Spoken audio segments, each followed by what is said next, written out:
26 तारीख दिल्ली कूच का आह्वान था। 25 तारीख को हमें सरकार द्वारा गिरफ्तार कर लिया जाता है। मेरे को गिरफ्तार किया जाता है, 4 और साथियों को गिरफ्तार किया जाता है। हमें थाने में रखा गया और रात को हौंडसी जेल में जो एसीपी को पेश किया गया। एसीपी कहने लगे कि आप जमानत ले लें। हमने कहा क्या अपराध किया, हमारा गुनाह क्या है?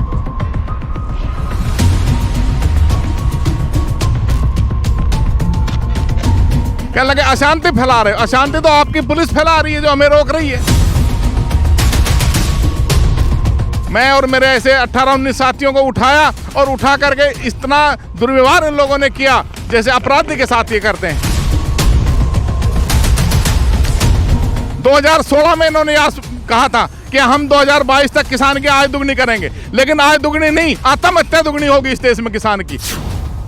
केंद्र सरकार कह रही है कि सोध कर देने भी सोध कर देने बिलों के विच, पर बिल कैंसिल नहीं करते, की कहोगे? संशोधन क्या होता है? जब एक कूड़ा है उसमें कितना सुधार करोगे आप? कूड़ा है, उसको रिजेक्ट करें।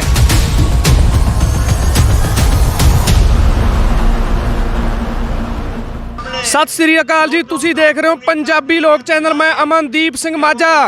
ਤੁਹਾਨੂੰ पता ही है कि भारतीय किसान जथेबंदियां पूरे भारत ਦੀਆਂ ਧਰਨੇ ਪ੍ਰਦਰਸ਼ਨ ਕਰ ਰਹੀਆਂ ਹਨ क्योंकि खेती कानून विरुद्ध ਹਨ। किसानां ਦੇ ਵਿਰੋਧ 'ਚ ਵੱਡੇ ਪ੍ਰਦਰਸ਼ਨ ਚੱਲ ਰਹੇ ਨੇ। ਤੁਹਾਨੂੰ ਦੱਸ ਦਈਏ ਕਿ ਅਸੀਂ ਦਿੱਲੀ ਜੈਪੁਰ ਰੋਡ ਤੇ ਖੜੇ ਹਾਂ ਜਿੱਥੇ ਭਾਰਤੀ ਕਿਸਾਨ ਯੂਨੀਅਨ ਹਰਿਆਣਾ ਦੀ ਇੱਕ ਪ੍ਰਦਰਸ਼ਨ ਚੱਲ ਰਿਹਾ। ਉਰੇ ਧਰਨਾ ਲੱਗਿਆ ਹੋਇਆ ਪੱਕਾ ਦਿੱਲੀ ਜੈਪੁਰ ਰੋਡ ਦੇ ਸਾਈਡ ਤੇ सब डिवीजन बबाल पैंदा।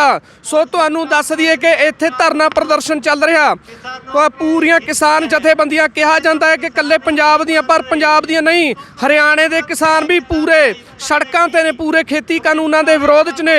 असी दिल्ली जयपुर रोड ते खड़े हाँ। इत्थे गलबात करांगे। भारतीय किसान यूनियन हरियाणा के आगू राम किशन जी साडे नाल मौजूद ने। राम किशन जी, कदों तो तुहाडा धरना प्रदर्शन चल रहा है? जी कदों तो चल रहा, कब से चल रहा है? देखिए, हमारा ये क्षेत्र इस आंदोलन से शुरू से ही जुड़ा है। 26 तारीख दिल्ली कूच का आह्वान था। 25 तारीख को हमें सरकार द्वारा गिरफ्तार कर लिया जाता है। मेरे को गिरफ्तार किया जाता है, 4 और साथियों को गिरफ्तार किया जाता है और 3 दिन बाद रिहा किया जाता है।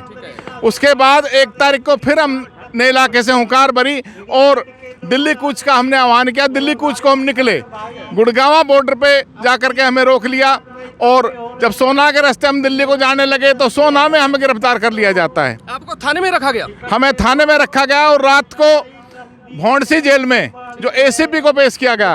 एसीपी कहने लगे कि आप जमानत ले लें। हमने कहा क्या अपराध किया, हमारा गुनाह क्या है?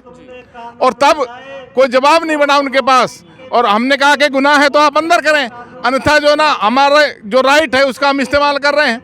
कहने लगे अशांति फैला रहे हो। अशांति तो आपकी पुलिस फैला रही है जो हमें रोक रही है।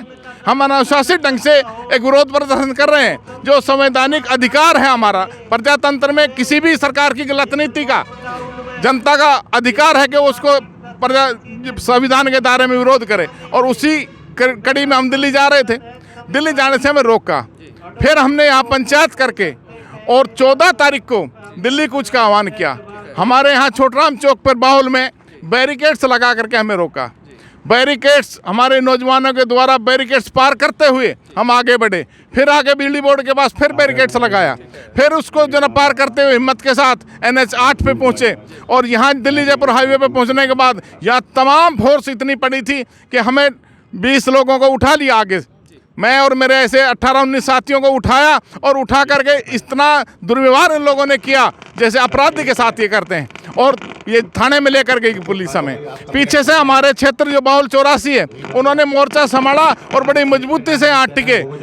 उन्होंने नहीं सोचा था कि मोर्चा जम पाएगा, लेकिन 84 हमारे गांव में है, उन्होंने बड़ी हुंकार भरी और मजबूती से यहाँ मोर्चा संभाला और आज हम किसानों की पीठ पे खड़े हैं। हमारे जो बड़े भाई किसान दिल्ली में हैं उनके साथ हम पैरेलल होकर के नीतियां बना करके और समन्वय कोऑर्डिनेशन करके और इस आंदोलन को गति दे रहे हैं। कल हमने श्रद्धांजलि सभा का यहाँ कार्यक्रम रखा है। जो हमारे 23 किसान इस आंदोलन में शहीद हुए हैं उनको आत्मा को शांति देने के लिए यह एक बड़ी श्रद्धांजलि सभा का आयोजन किया जाएगा। इसमें हमारे जो हरियाणवी गायक हैं जो तमाम धरनों पर अपनी सेवा दे चुके हैं, ऐसे नरदीप बेनीवाल जी, वो भी यहाँ आएंगे और एक यहाँ बड़े रूप में हम श्रद्धांजलि सभा करेंगे और इस आंदोलन को मजबूती देंगे। ये हमारे इलाके का जो है एक बहुत बड़ा आंदोलन होगा। और दिल्ली जयपुर में जो हमने मोर्चा संभाला है, निश्चित रूप से दिल्ली जो 3 तरफ से घिरी है, चौथी तरफ से घेरने का काम ये इलाका करेगा। हरियाणा और राजस्थान के लोग करेंगे। निश्चित रूप से इनको मजबूर करेंगे अपनी मांगे मनवाने के लिए हम। ਰਾਮਕਿਸ਼ਨ ਜੀ, ਤੁਹਾਡੇ ਮੁੱਖ ਮੰਤਰੀ ਖੱਟਰ ਕਹਿ ਰਹੇ ਨੇ ਕਿ ਇਕੱਲੇ ਪੰਜਾਬ ਦੇ ਕਿਸਾਨ ਨੇ, ਹਰਿਆਣੇ ਦੇ ਕਿਸਾਨ ਸਮਝ ਚੁੱਕੇ ਨੇ ਕਿ ਉਹ ਤਾਂ ਕਾਨੂੰਨਾਂ ਨੂੰ ਸਹੀ ਸਮਝਦੇ ਨੇ।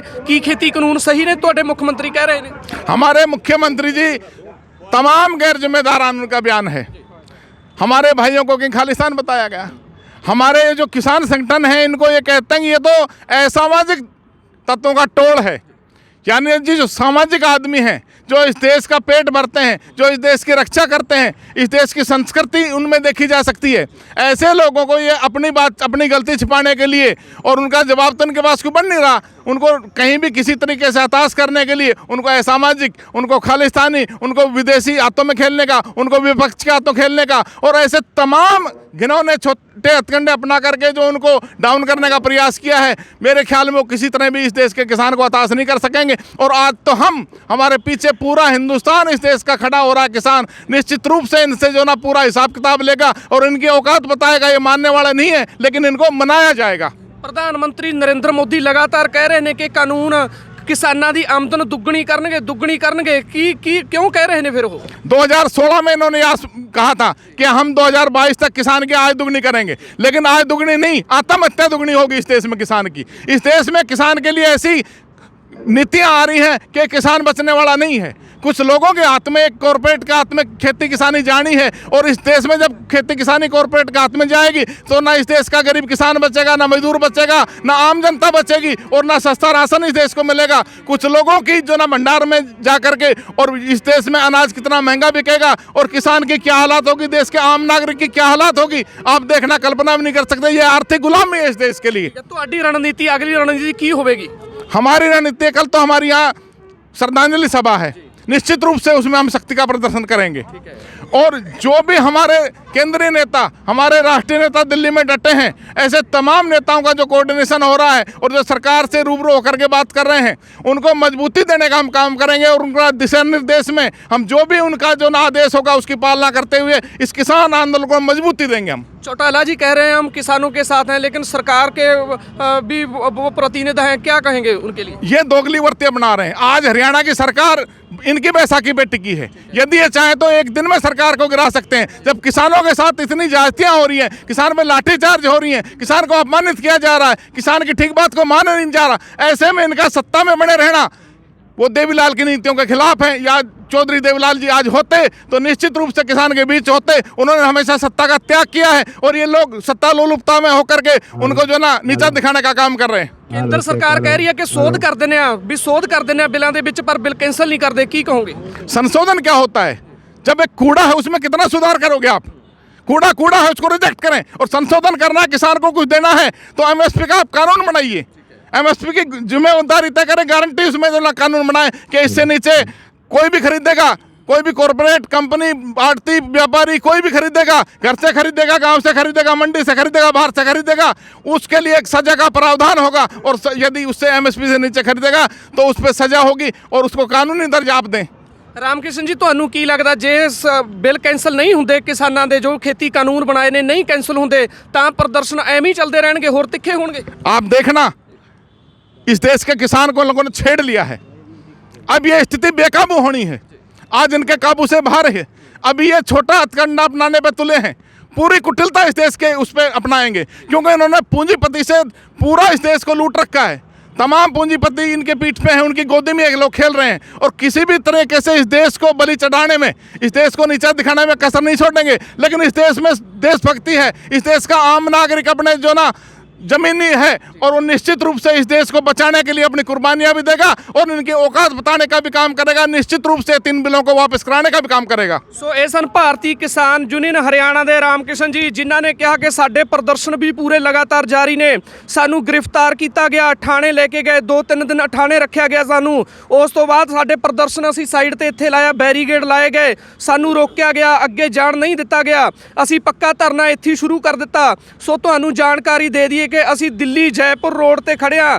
ਰੋਡ ਦਾ ਸਬ ਡਿਵੀਜ਼ਨ ਆ ਬਵਾਲ। ਸੋ ਇੱਥੇ ਵੱਡਾ ਪ੍ਰਦਰਸ਼ਨ ਚੱਲ ਰਿਹਾ, ਧਰਨਾ ਚੱਲ ਰਿਹਾ। ਰਾਮ ਕਿਸ਼ਨ ਜੋ ਸੀਨੀਅਰ ਆਗੂ ਨੇ ਭਾਰਤੀ ਕਿਸਾਨ ਯੂਨੀਅਨ ਹਰਿਆਣਾ ਦੇ, ਉਹਨਾਂ ਕਿਹਾ ਕਿ ਜੋ ਵੀ ਖੇਤੀ ਕਾਨੂੰਨ ਬਣਾਏ ਨੇ ਇਹ ਕੂੜਾ ਕਰਕਟ ਆ, ਇਹਨੂੰ ਬਿਲਕੁਲ ਸਾਫ਼ ਕਰਕੇ ਹੀ ਅਸੀਂ ਦਮ ਲਵਾਂਗੇ ਅਤੇ ਪਿੱਛੇ ਨਹੀਂ ਹਟਾਂਗੇ, ਚਾਹੇ ਸਾਨੂੰ ਸੰਘਰਸ਼ ਜਿੰਨੇ ਵੀ ਮਰਜ਼ੀ ਤਿੱਖੇ ਕਰਨੇ ਪੈਣ। ਇਕਬਾਲ ਸਿੰਘ ਫੱਗੂਵਾਲਾ ਤੇ ਗੁਰਪ੍ਰੀਤ ਸਿੰਘ ਗਰੇਵਾਲ ਨਾਲ ਅਮਨਦੀਪ ਸਿੰਘ ਮਾਝਾ, ਪੰਜਾਬੀ ਲੋਕ ਚੈਨਲ, ਹਰਿਆਣਾ।